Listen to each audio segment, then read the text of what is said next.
And for you, do you remember a race that was particularly challenging? Have you had one of those races where, a bit like the drivers, they say that was a bad weekend? Have you experienced that? I mean, 130 races. Yeah, there must have been some times.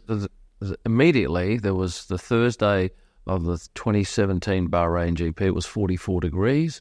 You couldn't pick your camera up. It was just so hot. Yeah, that was ugly. Qatar, the race, ugly. I understand acutely how those drivers felt, but it was an awful experience to shoot. Thankfully, I have access to the paddock club, so I ended up going up there and shooting from the balcony some top-down shots. With the aircon? Well, yeah, a bit of it comes out, yeah.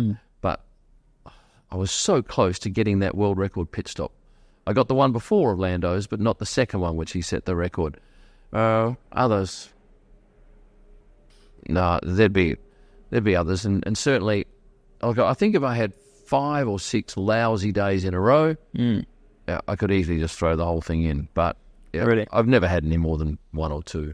And I guess for you, with sometimes things just don't go your way. It's about getting used to that, right? In those environments where you're in the wrong place, the wrong time, or something happens at the race or whatever, you can't necessarily just sit and dwell on it, right? Oh yeah, look, anything that happens on track, there's a huge element of luck. And when I get a great shot of a crash, people go, "Oh, you're always there at the crashes." I think, no, I only just put up the crash pictures when I'm there. There's lots that I don't get. Yeah.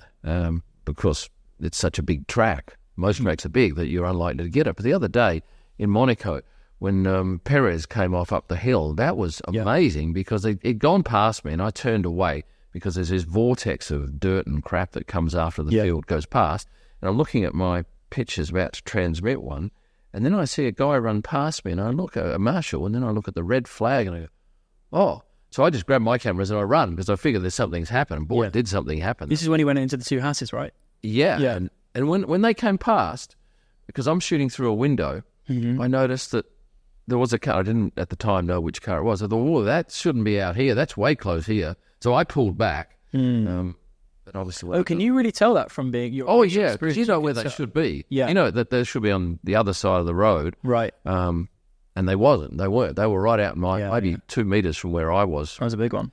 Yeah, and then as I went past, I had the crash, and then I get up there and I see a photographer on the ground with a whole lot of photographers and medical people around him. And so you document that, you take the photos. You never don't take photos of anything. You take. I was going to ask you that. Yeah, you take photos of everything. Yeah, because you can't go, oh, he's okay, I should have taken the photo. Look, if someone dies, and you wouldn't put that up, but you always take the photo.